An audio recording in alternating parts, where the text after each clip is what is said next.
This is the plaintiff, Keith Wilson. He says he rented a room to the defendant, and the guy abruptly stopped paying rent to him. He's tried everything under the sun to get this guy to pay up. He hasn't, so he's suing him for the $1,455 he's owed. This is the defendant, Hessoid White.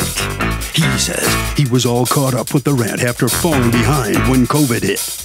But he was fed up with the plaintiff's rude attitude, moved out, and owes this man nothing. He's accused of skipping out. All parties, please raise your right hands.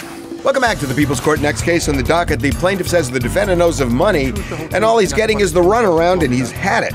Now, the defendant says the plaintiff is as rude as they come, and he owes nothing, and feels the judge is going to agree. It's the case of premature withdrawal. Thank you, Douglas. You're welcome, Your Honor. Okay, Mr. Wilson, you were renting space to Mr. White. Tell me what kind of place this is. Was that your home? Do you rent out different rooms to people? What kind of place is this? Yes, it's my home, and we do rent rooms out to different people. Okay. For how much a month? I believe it was $475, $485. $485, Mr. White? Yes.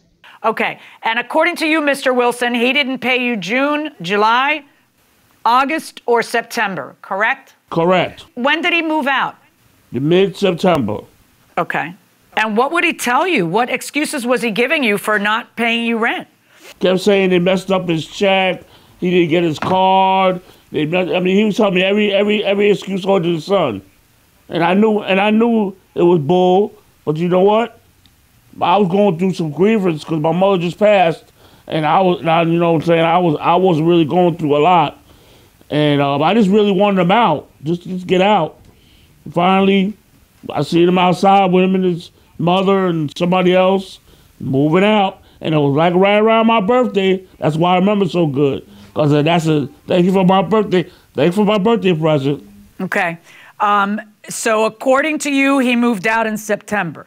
And then he left owing all this rent. Now, he did have a security deposit of $485, correct? Yes, he did. Okay. So my question to you, Mr. White, he says you owe him all this rent. What's your answer to that? I don't believe I do. Actually, I left out the middle of July, and I did pay him 4 months of rent. That's including the security deposit for March, April, May, and June. And July, he used for my security deposit for July.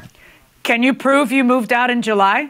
I cannot prove I moved out in July, and I cannot prove that I paid June because he didn't give me a receipt for June. What do you think's going to happen? If you can't prove that you paid something because you paid in cash without getting a receipt, you can't just come into court and say, did too. So, I understand and if you left in July, then that also means you didn't pay July. So June and July, you are admitting to. And now what we have is August and September to discuss. Where were you living in August and September, according to you? I moved with my mother. Okay. So is your mother here to testify? No, she's not, unfortunately. Okay. Well, he says he very clearly, I found it interesting that in your answer to the complaint, you say, I vividly remember leaving in July, which is a funny choice of words. You know, when you left, a move is a big thing. It's a stressful thing. And if you have witnesses to your move because you've been living at your mother's house, it should be very easy for you to prove that you've been out of there since July. Prove to me that you've been out of there since July. Mr. Wilson, do you have proof that he was still there in September? For example, were you sending him any texts in August or September telling him I need the rent or you need to get out or something like that that would show me that he's lying and that he didn't leave in July? Well, you have a receipt from the court in Schenectady that I filed in July. Right. So you filed the eviction in July, or actually you filed the paperwork to start the eviction in July. And what it actually says is you have until August 31st to get out.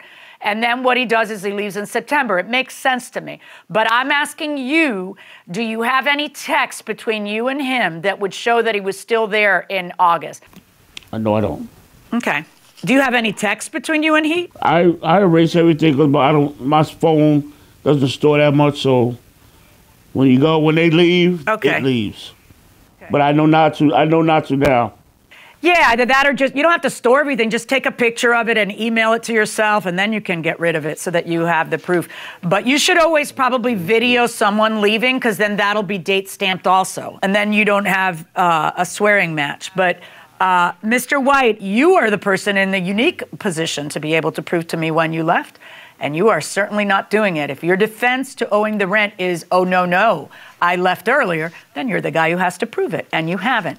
So I have June, July, August, and the security deposit covering one of those months. So what is owed is 3 months' rent, and I'm finding in favor of the plaintiff in the amount that he is suing for of $1,455. Pay the man, Mr. White. So the plaintiff prevails. Mr. White, the defendant, judgment day has arrived, so to speak. You got to pay him $1,455.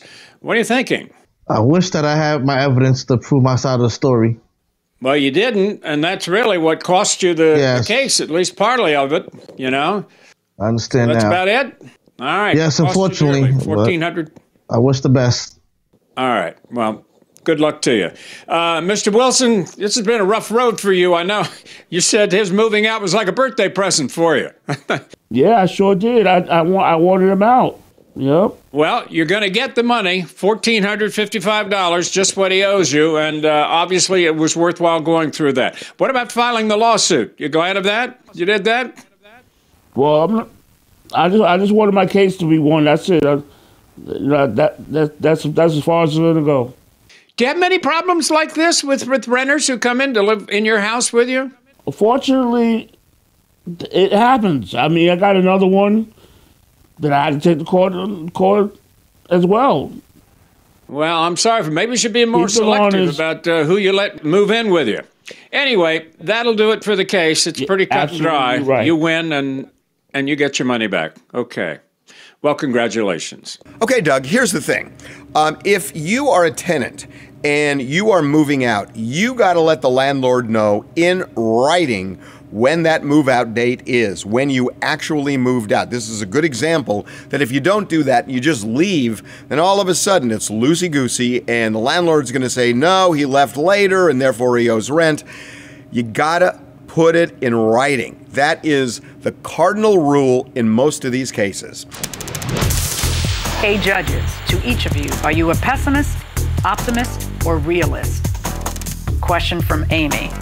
Well, I would say that I'm a glass half full kind of guy, so more of an optimist most of the time.